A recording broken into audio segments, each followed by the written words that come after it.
గత ఎన్నికల్లో చంద్రబాబు మోడీల పల్లకి మోసిన పవన్ కళ్యాణ్ ఈసారి జగన్ను ఎత్తుకోబోతున్నారా? టీడీపీతో విసిగిపోయిన జనసేనాని వైసీపీకి దగ్గరవుతున్నారా? ప్రత్యేక హోదా విషయంలో తెలుగుదేశంపై విమర్శల వాన, వైసీపీపై పొగట్టల వర్షం కురిపిస్తున్న తీరు దేనికి సంకేతం? 2019లో జన సైన్యం జగన్తో కలిసి పనిచేయటం ఖాయమా? ప్రత్యేక హోదాపై మాట్లాడాడు, కానీ టీడీపీ పట్టించుకోలేదు. రాజధాని భూముల గురించి ప్రశ్నించాడు, కానీ చంద్రబాబు లెక్క చేయలేదు. విభజన సమస్యలను పరిష్కరించమన్నాడు, కానీ కేంద్రం వినిపించుకోలేదు. వచ్చే ఎన్నికల కోసం వ్యూహాలు సిద్ధం చేసుకుంటున్న పవన్ కళ్యాణ్కు టీడీపీ బీజేపీలను వదులుకోవటానికి ఇంతకన్నా వేరే కారణాలు అక్కర్లేదు.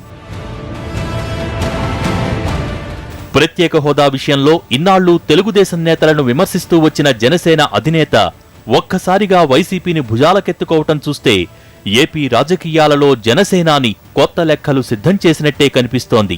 హోదా కోసం రాజ్యసభలో వైసీపీ నేతలు చేసిన గొడవను, తెగువను మెచ్చుకున్న పవన్ కళ్యాణ్ ట్విట్టర్లో వారిని ఆకాశానికెత్తేశాడు.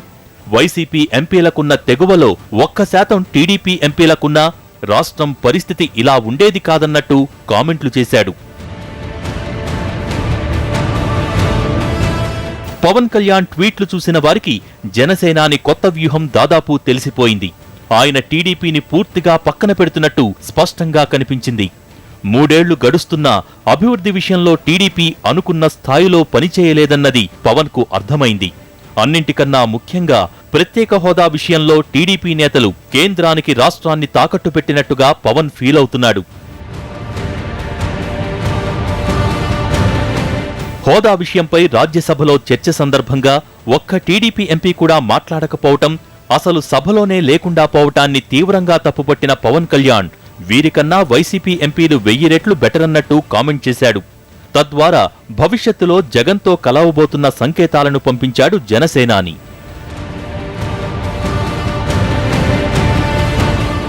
3 ఏళ్ల టీడీపీ పాలనపై ప్రజలు విసిగిపోయి ఉన్నారన్న అంచనాకొచ్చారు పవన్ కళ్యాణ్.